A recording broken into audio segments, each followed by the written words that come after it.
চলো আজ বানাবো চিলি সয়া। সম্পূর্ণ নিরামিষ পদ্ধতিতে বানাবো। ফার্স্টেই কড়াইটাকে চাপিয়ে দিলাম, চাপিয়ে দিয়ে সয়াবিনগুলোকে আমি জলে একটু ফুটিয়ে সেদ্ধ করে নিচ্ছি। সয়াবিনগুলো ঠান্ডা জলে দিয়ে ভালো করে জল চেপে নেব।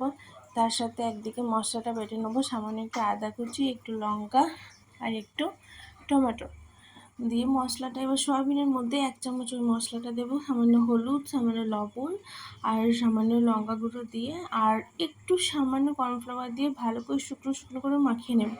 সয়াবিনগুলোকে ভালো করে জল চিপে নিতে হবে, না হলে কিন্তু জিনিসটা এরকম টাইপের হবে না।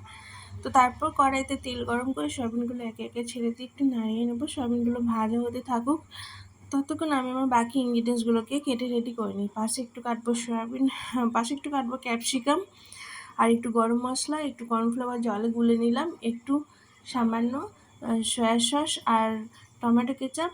তো কড়াইয়ে তেল দেওয়ার পরে জিরে দিয়ে একটু সামান্য আদা কুচি, গরম মশলাটা দিয়ে নাড়িয়ে নেব। দেন ক্যাপসিকামগুলোকে নাড়িয়ে একটু হালকা ভাজা ভাজা হতে দেবো।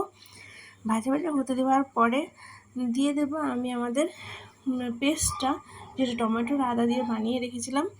বানিয়ে রাখা পেস্টটা দেওয়ার পর ওটাকে একটু তেল ছাড়া পর্যন্ত ভেজে নেওয়ার পর সয়া সস আর টমেটো সসটাকে দিয়ে নিয়ে একটু নাড়িয়ে নিয়ে ভাজা সয়াবিনগুলোকে দিয়ে ভালো করে নাড়িয়ে নেব।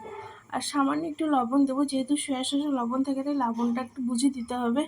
আরেক দিকে বাটিতে 1 চামচ কর্নফ্লাওয়ার গুলে রেখেছিলাম, সেটাকে ভালো করে নাড়িয়ে নেব। নাড়িয়ে নিয়ে কড়াইয়ে দিয়ে মাখা মাখা হলে কসুরি মেথি দিয়ে নামিয়ে নেব। তারপর গরম গরম পরোটা কিংবা ভাতের সাথে সার্ভ করব। আমার রেসিপিটা ভালো লাগলে শেয়ার, সাবস্ক্রাইব করতে একদম ভুলো না। Thank you, tata.